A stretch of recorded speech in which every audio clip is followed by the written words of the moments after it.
Hi, in this video we're going to look at the differences between groups and frames. Okay, so jumping into our file, let's draw out a couple of shapes. So I'll do a couple of rectangles.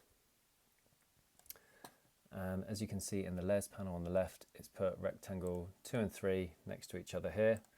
If I drag and select over them and do Command G, you can also right click and group selection. But now it's put both of these rectangles inside of a group in a non-destructive way, so you can rename the group. So if I call that shapes, and we can still click inside the group and gain access to those different shapes. You can move them around, and then when we click back on the group, it's still selecting both those elements. So that's for groups. Okay, now let's have a look at frames. So if I draw out a frame here, and inside the frame I'm going to put a rectangle, and I'll put another ellipse at the end just here. Okay.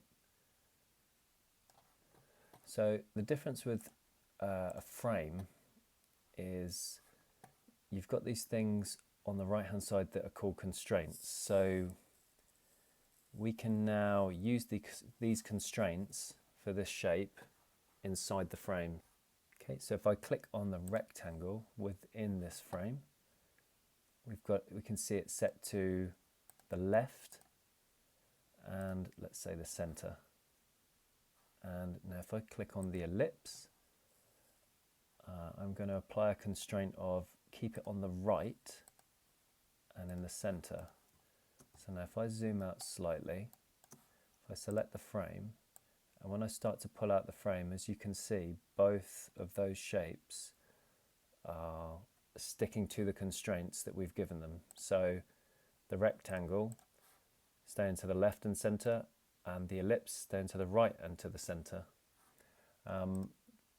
There are a number of other things that we can do with frames, and we're going to cover one of them in up-and-coming videos called Auto Layout.